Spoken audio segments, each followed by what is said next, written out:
नमस्कार, देख रहे हैं न्यूज इंडिया। आपके साथ मैं हूं चारुल शर्मा। सीधे ले चलते हैं आपको गोरखपुर, जहां पर सीएम योगी आदित्यनाथ संबोधित करेंगे। विकसित भारत के निर्माण के लिए जब हम महाराणा प्रताप की बात करते हैं, महंत दिग्विजयनाथ जी की बात करते हैं, महंत अवेद्यनाथ जी की बात करते हैं, भारत की ऋषि परंपरा, भारत के उन महापुरुषों की बात करते हैं जिनकी प्रेरणा हमें सदैव आगे बढ़ने के लिए प्रेरित करती है, तो उसके पीछे एक ही ध्येय होता है। इन सभी महापुरुषों का, भारत के संतों ऋषि मुनियों का एक ही ध्येय था, और वह ध्येय था किड़वंतो विश्वार्यम का। वह ध्येय एक ही था, माता भूमि पुत्रोहम प्रतिज्ञा का। वह ध्येय एक ही था, और वह ध्येय था तेरा वैभव अमर रहे मां, हम दिन चार रहे न रहे। सीधे ले चलते हैं लोकसभा।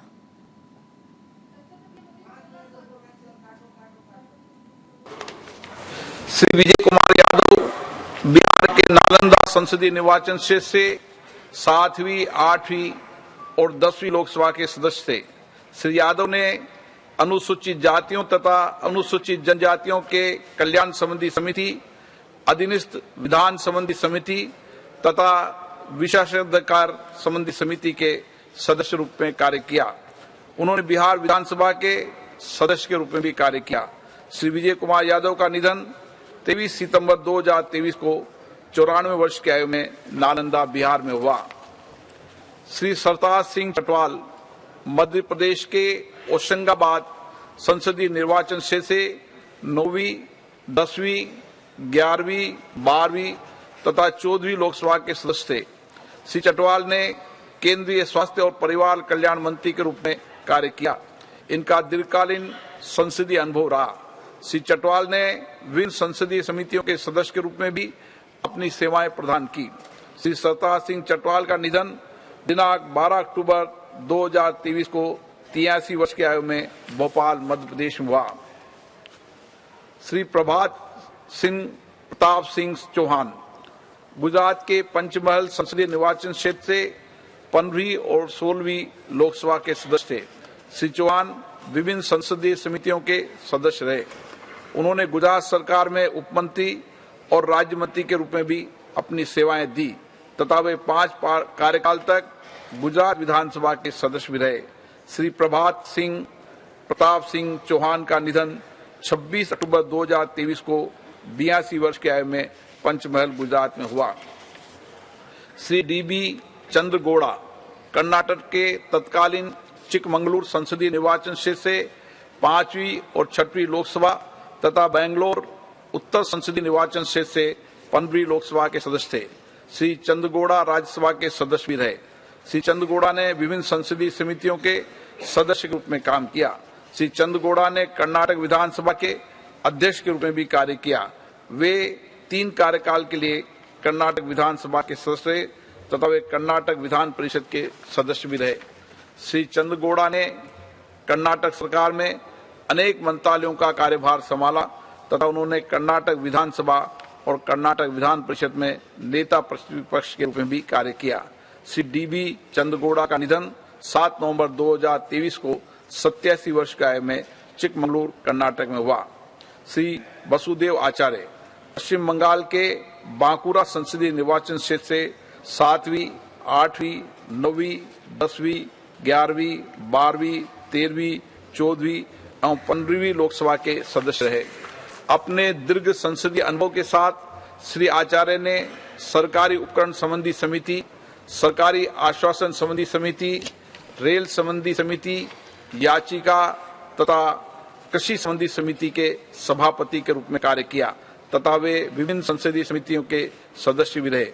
श्री आचार्य 11वीं, 12वीं, 13वीं एवं 15वीं लोकसभा के दौरान लोकसभा की सभापति तालिका के सदस्य भी रहे। श्री वसुदेव आचार्य का निधन 13 नवंबर 2023 को 81 वर्ष की आयु में हैदराबाद, तेलंगाना में हुआ।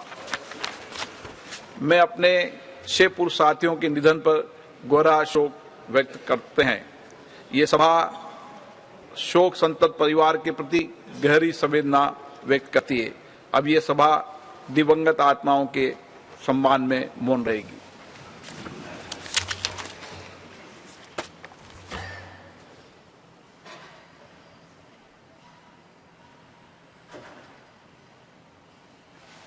ओम शांति। प्रश्नकाल।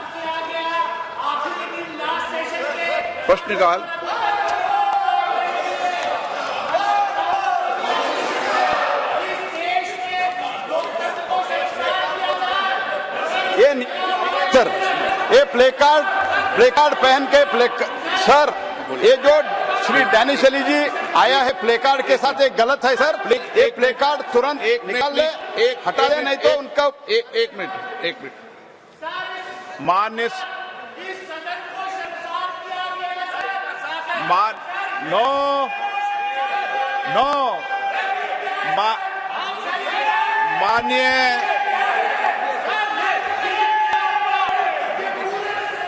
माननीय सदस्यगण, मैं सभी माननीय सदस्यों से आग्रह करता हूं कि संसद के भवन के अंदर प्ले कार्ड लेकर आना हमारे नियमों के खिलाफ है। मैं फिर नियमों के तहत जो संसद में नियम बनाए उनके तहत आपको आग्रह करना चाहता हूं कि आप सदन से बाहर चले जाएं। मैं फिर आपसे बोल रहा हूं, सदन से बाहर चले जाएं और सदन से ये अपेक्षा करता हूं, मैं सदन से अपेक्षा करता हूं कि हम नए सत्र में शुरुआत कर रहे हैं, नए अनुभव से शुरुआत करें। मैं आपसे कह रहा हूं, आप सदन से बाहर चले जाएं। मैं आग्रह पूर्वक कह रहा हूं आपको, और सभी सदस्यों से भी आग्रह करना चाहता हूं, इधर से भी और उधर से भी, कि प्लीज नो, सदन में प्ले कार्ड नहीं चलेगा। आप अगर सदन चलाना नहीं चाह रहे तो सदन नहीं चलेगा, लेकिन ये तय है कि इस नए भवन के अंदर प्ले कार्ड नहीं चलेगा। सदन की कार्रवाई 12 बजे तक के लिए स्थगित की जाती है।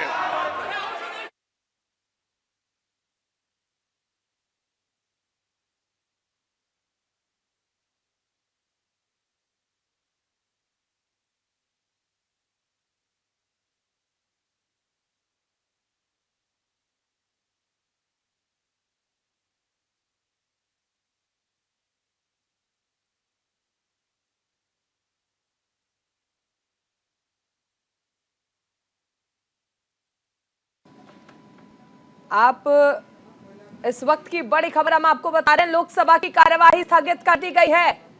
लोकसभा की कार्यवाही शुरू होते ही स्थगित कर दी गई है। 11 बजे कार्यवाही शुरू हुई है और उसके बाद फिलहाल ये कार्यवाही स्थगित कर दी गई है।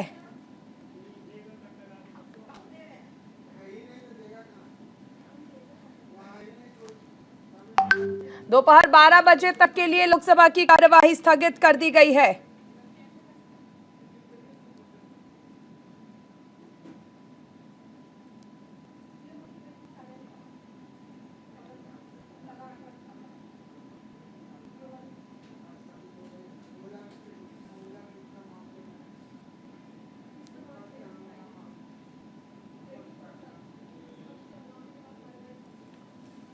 इस वक्त की बड़ी खबर आपको बताई जा रही है। देखिए, आज से संसद का शीतकालीन सत्र शुरू हुआ है और ऐसे में जैसे ही चर्चा की शुरुआत हुई वैसे ही विपक्ष ने हंगामा शुरू कर दिया। Of the bereaved families, our sense of profound sorrow and deep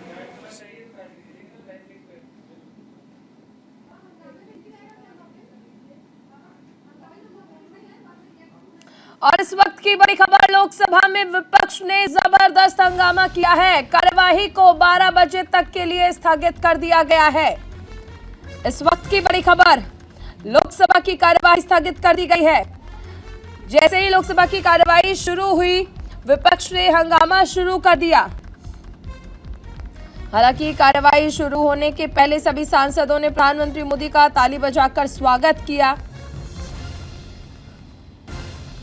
और उसके बाद जब सदन की कार्यवाही शुरू हुई वैसे ही कार्यवाही को स्थगित करना पड़ा। संसद में प्ले कार्ड लेकर आना मना है। हम नए सत्र में शुरुआत कर रहे हैं। नए भवन में प्ले कार्ड नहीं चलेगा, लोकसभा स्पीकर की ओर से यह कहा गया।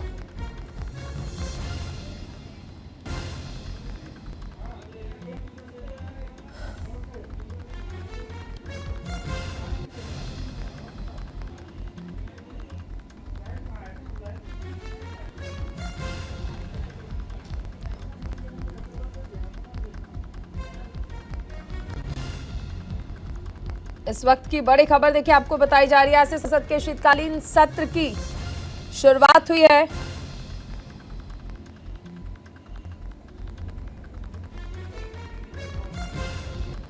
और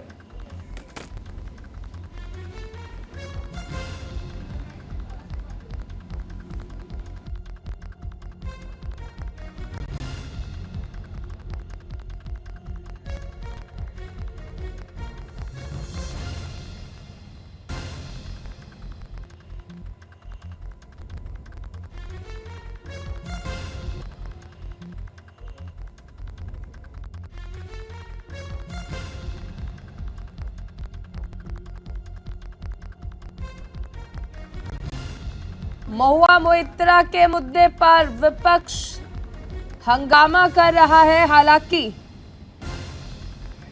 जो कार्यवाही स्थगित हुई है वो प्ले कार्ड लाने की वजह से हुई है।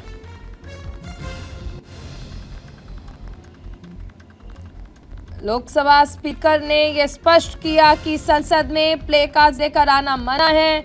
हम नए सत्र की शुरुआत कर रहे हैं जहां यह सब नहीं चलेगा। फिलहाल दोपहर 12 बजे तक के लिए स्थगित कर दी गई है कार्रवाई।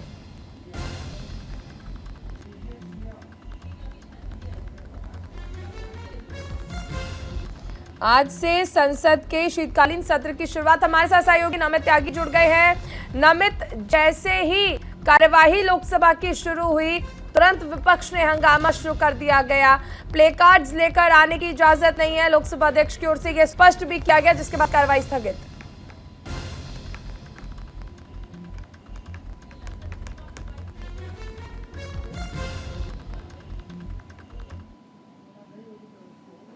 तो अंदर जो विपक्षी सांसद थे वो लगातार नारेबाजी कर रहे थे और संसद के जो कार्रवाई थी उसमें खलल डाल रहे थे।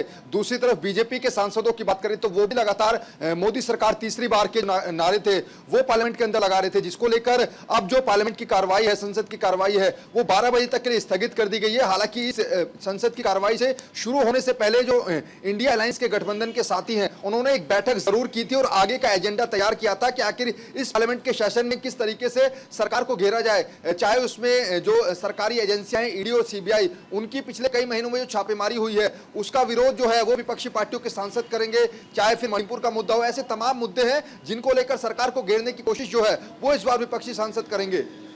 नमित, ये भी समझना चाहेंगे आपसे, क्योंकि आज का दिन इसलिए भी अहम है क्योंकि महुआ मोइत्रा पर एथिक्स कमेटी अपनी रिपोर्ट पेश करेगी।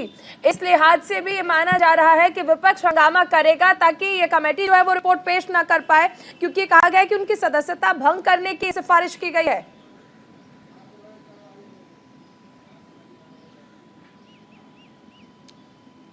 देखिए बिल्कुल, क्योंकि पार्लियामेंट की जो सेशन है इससे पहले जो एक संसदीय दल की बैठक हुई थी उसमें खुद जो संसदीय कार्य मंत्री है प्रहलाद जोशी, उनकी तरफ से कहा गया था कि महुआ मोइत्रा वाले पूरे मामले पर आज संसद के अंदर रिपोर्ट पेश की जाएगी और रिपोर्ट पेश करने से पहले ही जो बीजेपी के सांसद हैं उन्होंने महुआ मोइत्रा को निष्कासित करने की मांग की है। ऐसी मांग बीजेपी के सांसदों की तरफ से की गई है। वहीं विपक्षी सांसद जो है वो ये चाहते हैं कि उस रिपोर्ट को संसद में पेश ही ना किया जाए, क्योंकि अगर संसद में वो रिपोर्ट पेश की जाएगी तो निश्चित तौर पर जो महुआ मोइत्रा है उनकी मुश्किलें बढ़ सकती हैं। तो ऐसे में तमाम ऐसे मुद्दे हैं जिनको लेकर ये जो पूरा शीतकालीन सत्र है वो हंगामेदार रह सकता है और यही वजह है कि आज पार्लियामेंट का पहला दिन है और कुछ ही घंटे की, यानी कि आधे से 1 घंटे की जो कार्रवाई थी केवल वो हुई और उसके बाद जो कार्रवाई है वो 12 बजे तक स्थगित कर दी गई। हालांकि सुबह सुबह आम आदमी पार्टी के सांसद सुशील कुमार गुप्ता उन्होंने भी इस बात को कहा कि मनीष सिसोदिया और संजय सिंह की गिरफ्तारी को लेकर भी वो लोग संसद के अंदर मुद्दा उठाएंगे। तो ऐसे सभी विपक्षी सांसदों ने अपने अपने एजेंडे जो है वो तैयार किए और जिन एजेंडों के आधार पर सरकार को घेरने की कोशिश की जाएगी। बिल्कुल, बहुत शुक्रिया नमस्ते तमाम जानकारी के लिए। चलिए सीधे ले चलते हैं आपको राज्यसभा की कार्यवाही की। भीमा महादिक धन्यवाद उपसभापति जी। आपने मुझे महाराष्ट्र में 16 जिलों में ओलावृष्टि और बेमौसम बरसात से फसलों के नुकसान के संदर्भ में बोलने का अवसर दिया। उपसभापति जी, महाराष्ट्र में प्रारंभिक नुकसान अनुमान के मुताबिक हाल की बेमौसम बारिश और ओलावृष्टि के कारण राज्य भर में फसल की क्षति 1.3 लाख हेक्टेयर तक पहुंच गई है। महाराष्ट्र में बेमौसम बारिश और ओलावृष्टि ने 3,93,325 हेक्टेयर भूमि पर फसलों को नुकसान पहुंचाया है, जिससे उत्तरी महाराष्ट्र, मराठवाड़ा और विदर्भ, इनमें से ठाणे, पालघर, रत्नागिरी, सिंधुदुर्ग, नासिक, धुळे, नंदुरबार, जळगाव, अहमदनगर, पुणे, सातारा, छत्रपति संभाजीनगर, जालना, बीड, हिंगोली, परभणी, नांदेड़, बुल्ढाना, अकोला, वाशिम, यवतमाल और गढ़चिरौली के करीबन 96 तालुकाओं में बहुत बड़े पैमाने पे फसलों की हानि हुई है। प्रभावित फसलों में अंगूर, धान, केला, प्याज, सोयाबीन, कपास और गन्ना शामिल है। मैं महाराष्ट्र सरकार की ओर से केंद्र सरकार से अनुरोध करता हूं कि जल्द से जल्द जो प्रस्ताव महाराष्ट्र सरकार की तरफ से आएगा, 33% से अधिक क्षति पर जो मुआवजा तय किया गया है, उन किसानों को, क्षतिग्रस्त किसानों को जल्द से जल्द मदद की जाए। धन्यवाद सर। श्री जगेश।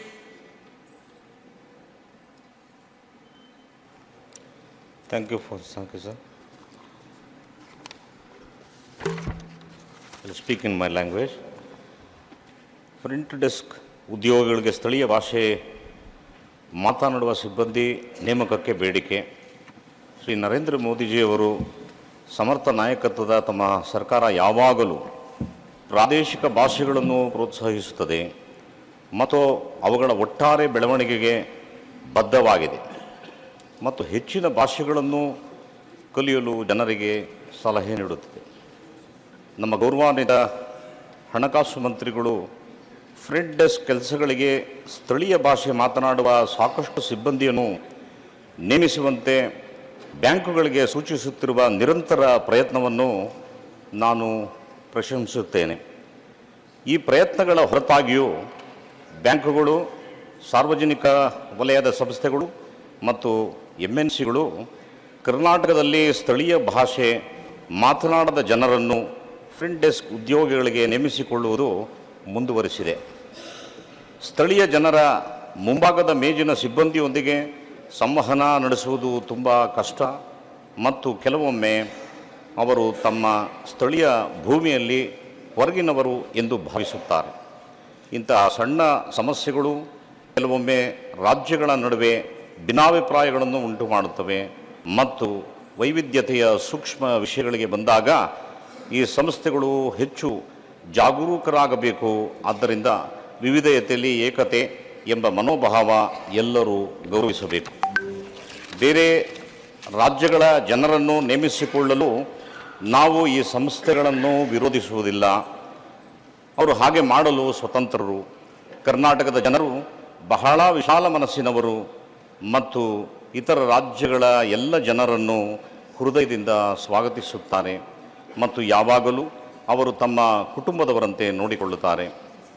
ಕನ್ನಡಿಗರು ತಮ್ಮ ಭಾಷೆಯನ್ನು ಎಂದಿಗೂ ಹೊರಗಿನವರ ಮೇಲೆ ಬಲವಂತಪಡಿಸುವುದಿಲ್ಲ. ಬದಲಿಗೆ ನಾವು ಯಾವಾಗಲೂ ಅವರ ಭಾಷೆಯಲ್ಲಿ ಮಾತನಾಡಲು ಪ್ರಯತ್ನಿಸುತ್ತೇವೆ. ಬೆಂಗಳೂರಿನಲ್ಲಿ ಪ್ರತಿಯೊಬ್ಬ ಕನ್ನಡಿಗ ಕನಿಷ್ಠ 5 ಭಾಷೆಗಳು ತಿಳಿದಿರುವುದು. ಇದೇ ಕಾರಣಕ್ಕೆ ಕನ್ನಡವನ್ನು ಹೊರತುಪಡಿಸಿ ನಾವು ತಮಿಳು, ತೆಲುಗು, ಇಂಗ್ಲೀಷು ಮತ್ತು ಹಿಂದಿ ಮಾತನಾಡುತ್ತೇವೆ. ಭಾಷೆಗಳನ್ನು ನಮ್ಮ ಮೇಲೆ ಹೇರಲು ಪ್ರಯತ್ನಿಸಬಾರದು ಎಂಬುದನ್ನು ಈ ಸಂಸ್ಥೆಗಳಿಂದ ನಾವು ನಿರೀಕ್ಷಿಸುತ್ತೇವೆ.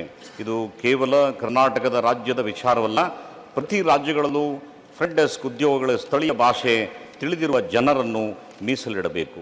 ಆದ್ದರಿಂದ ಈ ಸಂಸ್ಥೆಗಳು ವಿವಿಧ ರಾಜ್ಯಗಳಲ್ಲಿರುವ ಎಲ್ಲ ಶಾಖೆಗಳಲ್ಲಿ ರಾಜ್ಯ ಸರ್ಕಾರಗಳ ನಿಯಂತ್ರಣವನ್ನು ಹೊರತುಪಡಿಸಿ ಈ ಸಂಸ್ಥೆಗಳು ಫ್ರಂಟ್ ಡೆಸ್ಕ್ ಉದ್ಯೋಗಗಳ ಸ್ಥಳೀಯ ಭಾಷೆ ಮಾತನಾಡುವ ಸಿಬ್ಬಂದಿಗಳನ್ನು ನೇಮಿಸಬೇಕು. ಧನ್ಯವಾದ. धन्यवाद श्री जगेश जी। माननीय डॉक्टर फौजिया खान।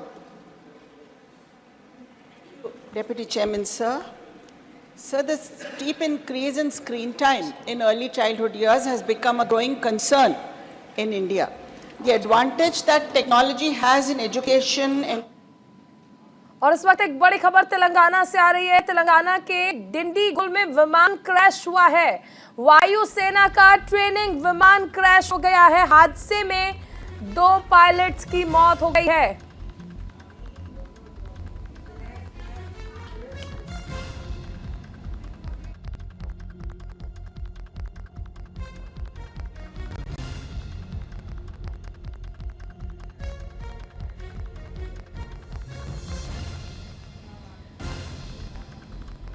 बड़ी खबर तेलंगाना से आ रही है। तेलंगाना में विमान क्रैश हुआ है।